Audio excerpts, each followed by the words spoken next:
بھارتی شہر احمد آباد میں افسوسناک فضائی حادثہ پیش آیا ہے، جہاں ایئر انڈیا کا مسافر طیارہ ٹیک آف کے فوراً بعد گر کر تباہ ہو گیا۔ طیارے میں 242 افراد سوار تھے، جن میں 230 مسافر، 10 عملے کے ارکان اور 2 پائلٹس شامل تھے۔ حادثے کے نتیجے میں 110 افراد کے ہلاک ہونے کی تصدیق ہو چکی ہے۔ طیارہ احمد آباد ایئرپورٹ سے دوپہر 1:38 پر لندن کے لیے روانہ ہوا تھا، مگر 1 منٹ کے اندر ہی 625 فٹ کی بلندی پر رابطہ منقطع ہو گیا اور طیارہ رہائشی علاقے میں ڈاکٹروں کے ہاسٹل پر گر گیا۔ حادثے کا شکار طیارہ بوئنگ 787-8 ڈریم لائنز تھا، جس میں 169 بھارتی، 53 برطانوی، 1 کینیڈین اور 7 پرتگالی شہری سوار تھے۔ طیارے میں 11 بچے بھی شامل تھے۔ حادثے کے بعد احمد آباد ایئرپورٹ کو عارضی طور پر بند کر دیا گیا ہے اور تمام پروازیں معطل کر دی گئی ہیں۔ ابتدائی تحقیقات میں خدشہ ظاہر کیا گیا ہے کہ طیارے سے پرندے ٹکرانے کے باعث انجنوں کی طاقت متاثر ہوئی، جس کے سبب حادثہ پیش آیا۔ سابق وزیر اعلیٰ گجرات وجے روپانی بھی حادثے کا شکار طیارے میں سوار تھے، تاہم ان کے بارے میں حتمی معلومات سامنے نہیں آئیں۔ حادثے سے قبل کیپٹن نے 1:39 پر میڈے کی کال دی تھی، جس کے بعد کنٹرول ٹاور سے رابطہ منقطع ہو گیا۔ ماہرین کا کہنا ہے کہ حادثے کی اصل وجہ کا تعین تحقیقات مکمل ہونے کے بعد ہی ممکن ہو سکے گا۔ ایران کے صدر مسعود پزشکیان نے کہا ہے کہ دباؤ کے آگے نہیں جھکیں گے۔ غیر ملکی خبر رساں ادارے کے مطابق مسعود پزشکیان نے کہا ہے کہ ہرگز قبول نہیں کہ پرامن ایٹمی پروگرام بند کر کے صنعت، طب، زراعت اور دیگر علوم میں درکار جوہری مواد کے لیے مغرب کی منظوری کا انتظار کریں۔ انہوں نے کہا کہ مغرب ایرانی جوہری پروگرام رول بیک کرنے کا مطالبہ کرنے کا حق نہیں رکھتا۔ دوسری جانب ایرانی وزیر دفاع عزیز ناصر زادے نے کہا ہے کہ جوہری معاہدہ نہ ہونے پر امریکہ نے حملہ کیا تو بغیر ہچکچائے خطے میں موجود تمام امریکی اڈوں کو نشانہ بنائیں گے۔ پیپلز پارٹی کی رہنما شیری رحمان نے کہا ہے کہ خطے میں ایک نئی جنگ کا آغاز بہت ہی خطرناک ہو سکتا ہے۔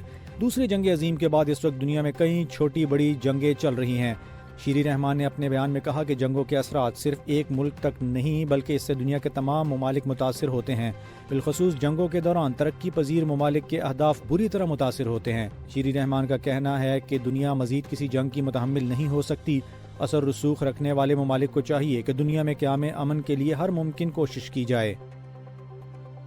وزیراعظم شہباز شریف جمعرات کو متحدہ عرب امارات کے سرکاری دورے پر روانہ ہو گئے ہیں۔ وزیراعظم آفس کے مطابق یہ دورہ امارات کے صدر اور ابوظہبی کے فرمانروا شیخ محمد بن زید ال نہیان کی دعوت پر کیا جا رہا ہے۔ دورے کے دوران وزیراعظم اماراتی قیادت سے ملاقاتیں کریں گے۔ وزیراعظم کے ہمراہ نائب وزیر اعظم و وزیر خارجہ اسحاق ڈار، وفاقی وزیر اطلاعات عطا اللہ تارڑ اور معاون خصوصی طارق فاطمی بھی موجود ہیں۔ صدر مملکت آصف علی زرداری سے آزاد جموں و کشمیر قانون ساز اسمبلی کے ممبران کے وفد نے ملاقات کی۔ ملاقات میں آزاد جموں و کشمیر کی موجودہ صورتحال، عوامی مسائل اور ترقیاتی ضروریات پر تبادلہ خیال کیا گیا۔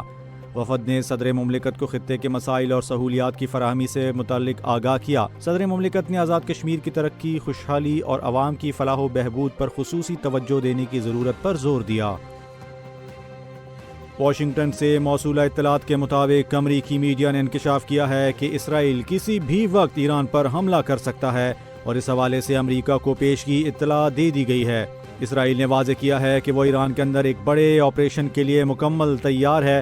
امریکہ کو خدشہ ہے کہ حملے کی صورت میں ایران اور عراق میں موجودہ امریکی اڈوں کو نشانہ بنا سکتا ہے۔ اس تناظر میں امریکہ نے مشرق وسطیٰ میں موجود اپنے غیر سفارتی عملے اور فوجی اہلکاروں کے خاندانوں کو فوری طور پر نکلنے کی اجازت دے دی ہے۔ ایران کے وزیر دفاع بریگیڈیئر جنرل عزیز نصیر زادہ نے خبردار کیا ہے کہ اگر امریکہ یا اسرائیل نے جنگ مسلط کی تو ایران بھرپور طاقت سے جواب دے گا اور دشمن کے تمام مفادات نشانے پر ہوں گے۔ انہوں نے امریکی وزیر دفاع کے بیانات کو اشتعال انگیز قرار دیا اور کہا کہ امریکہ ایک طرف مذاکرات کی بات کرتا ہے اور دوسری جانب دھمکیاں دے رہا ہے۔ جنرل نصیر زادہ نے کہا ہے کہ ایران جنگ کا آغاز نہیں کرے گا، لیکن اگر جنگ ہوئی تو شدید رد عمل دیا جائے گا۔ انہوں نے نئے بیلسٹک میزائل کے کامیاب تجربے کا بھی اعلان کیا، جو 1200 کلومیٹر دور ہدف کو 1 میٹر کی درستگی سے نشانہ بنا سکتا ہے۔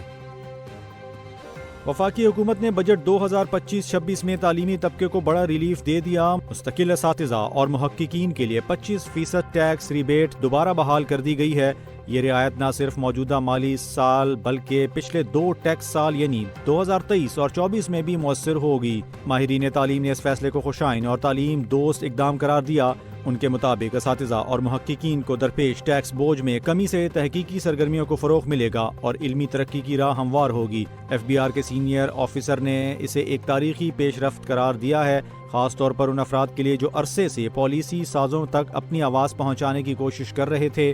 تعلیمی حلقوں نے توقع ظاہر کی ہے کہ اس فیصلے کا ملک بھر میں خیر مقدم کیا جائے گا اور یہ احکام تحقیق اور تدریس کے میدان میں مثبت تبدیلی کا باعث بنے گا۔ پاک بھارت کشیدہ صورتحال کے باعث ایشیا کپ 2025 کی میزبانی بھارت سے واپس لیے جانے کا امکان ہے۔ میڈیا رپورٹس کے مطابق بھارت کو رواں برس ایشیا کپ کی میزبانی کرنا تھی، مگر چیمپئنز ٹرافی میں بھارتی ٹیم کی عدم شرکت کے بعد پاکستان بھی اپنے میچز نیوٹرل وینیو پر کھیلے گا۔ ستمبر میں شیڈول ایونٹ کو متحدہ عرب امارات منتقل کیے جانے کا امکان ہے، تاہم بھارت میزبان برقرار رہے گا۔ ایشیا کپ اس بار T20 فارمیٹ میں 2 ہفتوں پر محیط ہوگا، جس میں 19 میچز کھیلے جائیں گے۔